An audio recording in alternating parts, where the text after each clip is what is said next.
Hello, my name is Melissa Ho. I'm assistant curator at the Hirshhorn Museum, and I have the great pleasure of speaking today with Christo, an extraordinary artist who, along with his wife Jeanne-Claude, is responsible for a really remarkable and unique body of work of outdoor, temporary sculptural projects.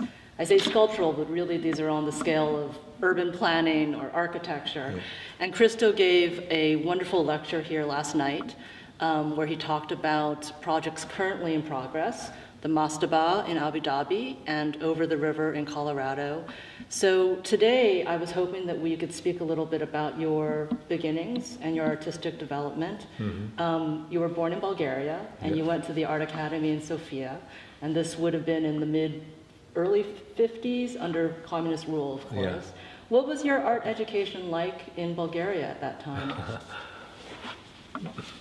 Okay, to go to the art school, university or art academy, to be a painter, sculptor or architect, you go to the same school. And you study 8 years. Wow. And the first 4, because the school, art school, in Bulgaria very much like the 19th century art academy, Kunst Academy was in Germany or in France, Académie des Beaux-Arts. Basically, you study many things. To tell you, in the first 4 years, all the students study everything, including I have 2 semesters of medicine, dissection, human bodies. And after 4 years, you decided to become architect, painter, or sculpture, or decorative arts. But you need to go to 4 years, a very intense study about art in a classical, academic way. And I was studying exactly the same way. And when I escaped from communist country, I'm born in Bulgaria, but I'm not really all in Bulgaria. I was in Prague, in Czechoslovakia in 1956, when Hungarian Revolution started, and I escaped from Czechoslovakia to the west and Vienna, Austria. In 1957, I was in my 4th year of the Art Academy. And I really only stay 1 semester at Kunst Academy in Vienna only to organize my refugee paper, but after that I don't go to any other school. Basically, I always say that, you see very well, I'm not decided what I am. I'm not only painter, not sculptor or architect, I do all these things still today. I read that when you were a very young art student in Bulgaria, that one of the things that the state would recruit art students to do would be to beautify the farmlands along the route of the Orient Express. Not beautify, propaganda actually. Yeah. That is the late 40s, early 50s, when is the height of the Cold War, when Stalin is still alive. And the only things, Bulgaria cut all the diplomatic relations with the West, imperialist country, and the only thing who was passing to Bulgaria was famous Orient Express. Mm-hmm. And to the countryside of Bulgaria, the communist government was very conscious that they should to energize the landscape by the foreigners who's there in the railroad track. They're passing through Bulgaria. We see that the countryside is working by the farmers. For example, on Saturday and Sunday, the artists need to give time to the proletarian revolution or socialist revolution, that they will go to the farms, but the farms, they're all collective farms, nationalized, and they should advise to the farmers how they should park their combine near the railroad tracks, that they look at a lot of things going, and when they stack the hay should be not stuck in behind the hills, should be stuck near the railroad tracks to look at people doing things. There's not beautifying, doing things that a lot of things happen in the country. It's more like stage managing or set dressing. Yeah, no, it's not like that. The people doing things in the landscape. Yeah. Now, we hate to do that. I hate it. This is the Saturday weekends, and this November, like after October, November. But probably this is the only sense of physical space I learned, what is 100 meters, 200 meters, in all this real space. It did. And also develop my sense to talk to ordinary people. Yeah. not people involved with art. They're farmers, workers, paysans, all kind of people. It does seem that counter one stereotype of the artist being a loner, working by himself in a studio, that you love to work with people of all different professions and backgrounds, and your process involves collaborating with engineers and all kinds of people. We don't do that only to have collaborating. Sure. This is the only way to do the work. Right. You know, understand, all this involvement is not to staging, because I like to have many people. We like to have much less people to pay less people. But this is how the project should be done. This is not done, it's not like a performance to have many people running around. When you see our construction work, iron curtain, installing the valley curtain or the umbrellas, we don't have people more because we look better in the movie that we have many people. We like to have much less people because it's less expensive. But this is how the work is done. Is it true that you, again, I think as a very young person, occasionally on the side would work on movie productions? Because it struck me that your role is a little bit like a film director, where you're directing a large team of people. Not movie production, but it's really that propaganda activity in the countryside. We need to say that tractor should be here, that combine should be here, but certainly is very much of organizing the space, the space when we do this urban or rural project, installation works of art, we need to play with the space. For example, give an example, we installed 1,340 blue umbrellas in Japan and 1,760 umbrellas in Southern California. Now, with surveyors, we positioned the umbrellas, but of course, the landscape was changing through the years. And for example, in Japan, because they was building a highway and building bridge over the river, meaning something things, I was using umbrella very much like a painter, putting stroke on the canvas. Sometimes the umbrellas was there, and I removed from there, moved them around to the last moment before they physically come to the side, because I use all this 12 miles area of the valley in Japan like an area when we became part of the work of art. And if something was built through the years, I like to play around the newly built bridge or some newly installed gas station or something like that, to the work can be moving around this urban space who is differently transformed continuously. The same thing in California. If they build something new, and because the project takes so long time to be developing, and this constantly with our project is actually all our projects, they're woven in the space used by people. Yes. And I changed my mind. I don't like anymore there. We shifted there. It's my decision. This is how I like to. Right. This is not like earthworks way out in a remote. No, because they're purposely first. They're all directly involved with a lot of architecture. They're involved with the physicality of the space. Like for example, in Japan we have the project was all about comparison, similarity, difference, and of course in Japan there was also gas station, like gas station in America. There was the church in America, in Japan was the temple, and there was a spectacular temple there. And I remember many people don't talk to the responsible temple. He will never let you install the umbrellas, but we did everything possible to bring the blue umbrellas in the entrance of the temple. Shinto temples, all these things is the battle of how we were seeing umbrella and gorgeous, very wet landscape in Japan after the summer, variety of green, from deep green of evergreens to the light green of bamboo forest, and so much water. And we need to have these marvelous blue umbrellas swimming from the water, going to the temple, all these things. But it's using the landscape like a work of art, and losing the people there around there, the people, man-made structure, and their everyday things. There are so many facets of this project involving installing these near 90 umbrellas underwater, and we need to have all these workers going to the very big stream of river, going, installing the umbrellas. Also, even the physical installation is so incredible, spectacular.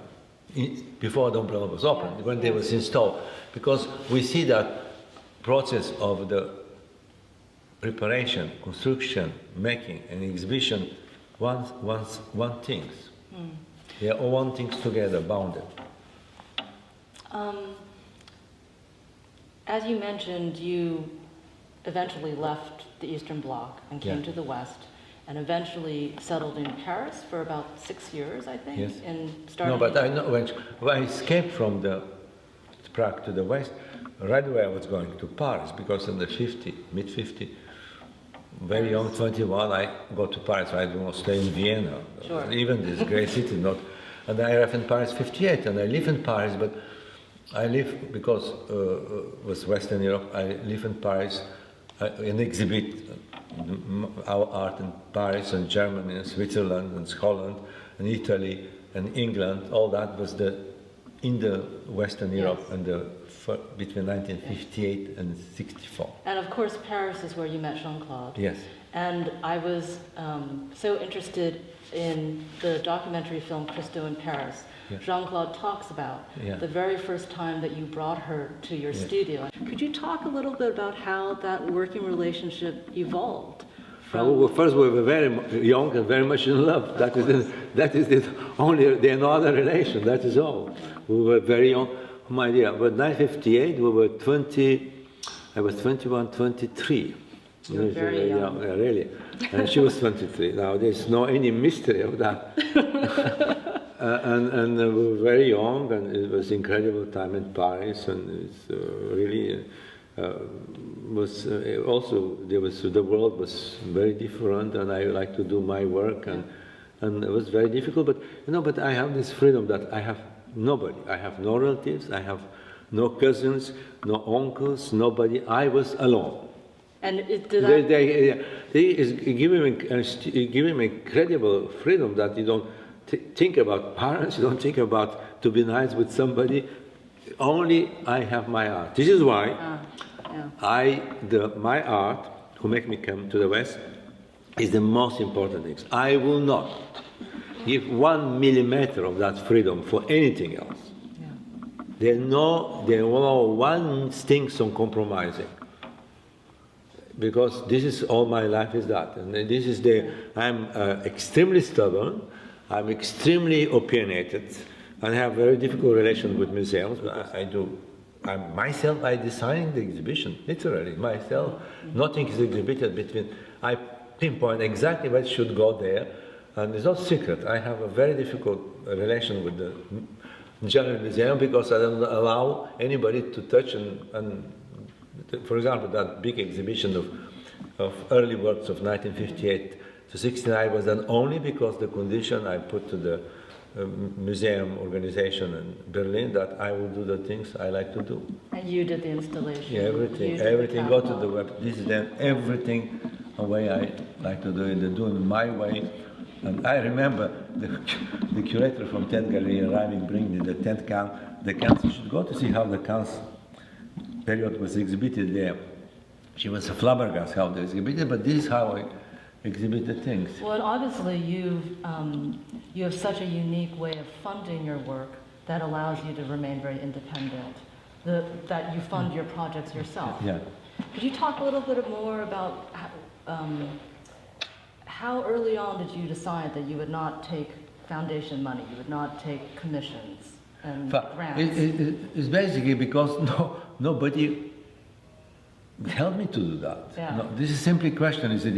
There was no way to do the first outdoor installation was anyway, but that is long story. Put it in some way, even before I met Jeanne-Claude, the only contact I have in the Western Europe from Paris was the old friend of my father, who was a German industrialist who lived in Wuppertal.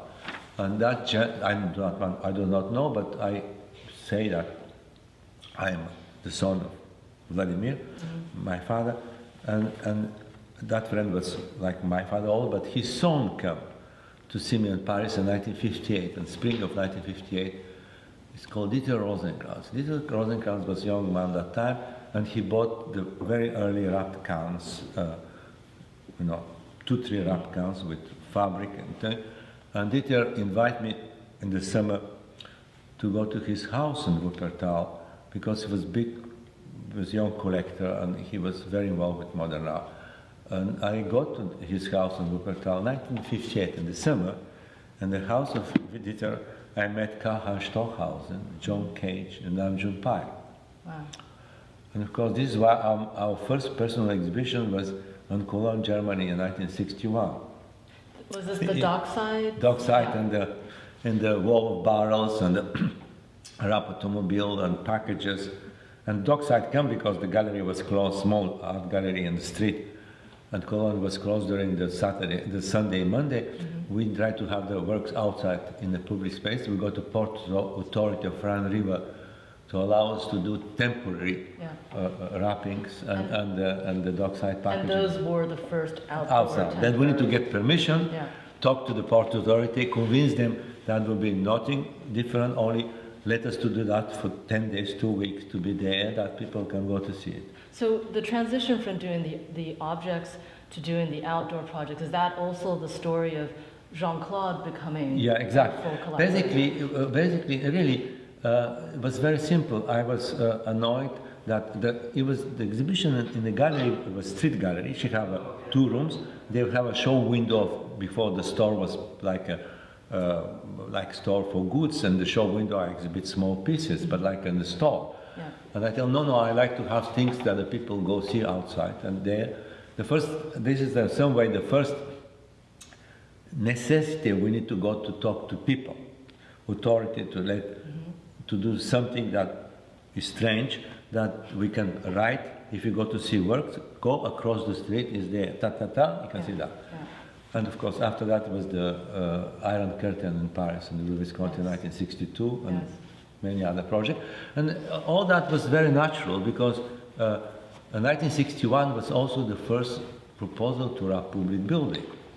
And I did photo collage, montage, and that it was studied, and the text was written that ideally to be public building should be prison of parliament, because it belonged to the nation, not private corporation. Of course, that time I was never thinking that I can wrap a parliament, but that was a parliament already in 1961. And, but it was very natural that the art institution should be more inclined. This is why, still living before coming to New York, we exhibit intensively in Italy, and I used to start to know more Italian museum people. This is why before the first proposal to wrap museum, because more chance to wrap the museum, but the Galleria Nazionale d'Arte Moderna in Rome, when we have the director of the museum was very eager to do that, but we never get permission. After that, there was that landmark exhibition that Professor Bill Rubin was organizing. We were already in New York at that time, and Bill Rubin was very interested in our work, and he was organizing the landmark exhibition Dada Surrealism and Their Heritage in 1968. In 1967, Bill was saying he cannot get permission for Rome. Let's have chance to wrap MoMA when that exhibition ending, because it was entirely MoMA museum involving. For 14 days they need to remove everything. During the 14 days we can't wrap the museum because we not function. And we worked very hard to get permission, but the insurance company refused to give the permission to MoMA to be wrapped.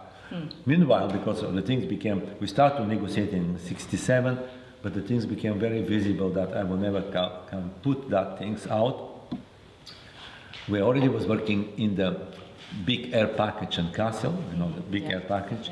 And that time, Harald Zerman, the director of Kunsthalle Bern, was very eager. He understands that the MoMA cannot be realized. He tells, but I have the Kunsthalle Bern who have a 50th anniversary, 1968, come to wrap the Kunsthalle Bern. This is why, by historical circumstance and my friendship with Harold, the Kunsthalle Bern became the first public building. You But this is all the story of connection, of Yeah. meetings, the people I know, and the specific historical Yeah. circumstances, Yeah, exactly. opportunities. I think it's so interesting what you said earlier about being on your own, having left Yeah. home as a Yeah. young person by yourself, was informed your commitment as an artist and maybe your psychological commitment to being an artist and focusing on your work. I wonder, because you mentioned last night that you were stateless for some years. Many years, 70 And years. I just wonder about that experience of being displaced so many times from country to country and for some time literally not having a citizenship. Does that in any way inform your outlook as an artist? You move around the world doing projects everywhere. You know, certainly I cannot pretend that I'm even as I'm American citizen since '73. I cannot pretend that I'm only American, not even French or anything. I am what I am, you know, and this is something I have no reason to disguise or to say I'm not. The same way, I really don't think about that. Put it, how to put it? Jeanne-Claude always say when the young people ask us how to give some advice, she was always saying, we cannot give you advice because it's only you can decide what you should do. But she was always saying that only we can advise us. That if you work very much, and we work very much, and still today I work very much, about 14, 15 hours a day, or 16 hours a day, you can do everything you like to do. The most difficult part is to know what you like to do. Yes. And that is probably, I am extremely focused, extremely stubborn. And this is and I don't, really you know, like all these projects take a long time because they're part of that temperament. You know, I'm like that. Perhaps one last question. I want to ask about the choice of fabric, of textiles in your work, which has been not in every single thing that you've done, of course, but a common thread. Why is that material so appealing to you? What is it that... You know, the fabric, the cloth is old, like history of art. You know, for 1,000 years the artists used the cloth. Not always the real cloth. They use it in painting and fresco and sculpture. Actually, and traditional sculpture recognize the style. Like a medieval sculpture, the folds, they're much angular than the sculpture of the Renaissance. They're much more roundish, like Bernini and Michelangelo. But this is only for the wrapping project, because like a running fence or the umbrellas or the gates, they're much more complicated. But for the early periods of wrapping project, they're very much in that classical tradition of use the fabric. And the best example of what the fabric do in the classical art, was related in some way to our project, is the case of French sculptor Rodin. The French sculptor Rodin did two versions of figure of Balzac. The first version, Balzac was totally naked, big belly, skinny legs, and many details. And what he did is not story invented by me. What Rodin did, he take the cape of Balzac, put it in liquid plaster, and shroud the figure of Balzac, you have it here in the museum courtyard. Basically, he hide all the details and proportion of the body of Balzac, and highlight principal proportion of the figure of Balzac. Now, with our wrapping project, we do exactly the same things. Yeah. If you know, Reichstag building is typical Victorian building with a lot of ornaments, decoration, all kind of detail, typical Victorian architecture designed by Mr. Vallot. We cover that building with this 1 million square feet of fabric, hide all this detail, and highlight the principal proportion of the building. You see it very much when it was wrapped. But in like the classical sculpture, all that is moving. You know, we saw the still photograph yesterday, but the real work is in total motion all the time. Right, And of course, this is all these projects, they have a very long tradition in history of art. They like, for example, and the wrapping of the Pont Neuf, one of the big difficulties to getting permission of the Pont Neuf was the Minister of Culture of France. And I always try to make analogy that the Pont Neuf, this is why we choose the Pont Neuf, but it's another question, how it is deeply involved to be wrapped. And I'm always saying that when the Pont Neuf was finished, in 15-something, immediately became the most painted subject in history of art. From Jacques Collot to all the ages, to the Turner, to the Renoir, to the Derain, to Picasso, hundreds of artists paint the Pont Neuf. Actually, in the 16th or 17th century, any painter of Paris who was painting Pont Neuf, he was sure to sell the Pont Neuf painting. And they was saying, don't be Pont Neuf painter, because actually you will sell your painting. And I was saying to the French cultural minister that the wrapping of the Pont Neuf will be a tradition of that for 400 years the Pont Neuf was subject for art, for many artists, and finally, in 1985, for 40 days he became himself object of art. To be subject, became object himself of art in the tradition, and I was saying always very much like the idea comparing with the Cathedral of Rouen of Monet, when he painted in blue and yellow rose the Cathedral of Rouen, he never said it's not good that Cathedral Gothic, he liked to do it in his own way. And this is why we say to the Minister of Culture that the Pont Neuf will be, and that tradition will be interpreted and very classical evolution of art to be the Pont Neuf, how is in history of art. Now, when the Pont Neuf was wrapped, and we tell yesterday that all this big project, he have his own exhibitions, and to convince the deputy of the Parliament of Germany for the Reichstag project, we brought Pont Neuf exhibition to the Kunstmuseum in Bonn. That time the capital of Germany was Bonn, vis-à-vis the Parliament of Germany in Bonn. But at the same moment, we work out to the Kunstmuseum of Bonn that Kunstmuseum of Bonn borrow from museums around Europe of the Pont Neuf original works from Jacques Collot to Turner to Picasso, a special room to show how the Pont Neuf was a part of the and finally wrapped. Wow. Now that is the exhibition in Kunstmuseum in Bonn in 1993. It convinced the German people. Yeah. And this is what, you understand, this is how we try to work on this project. Each project has his own... Well, Christo, I wish you very good luck on the projects you have currently underway, and thank you so much for joining us at the Hirshhorn.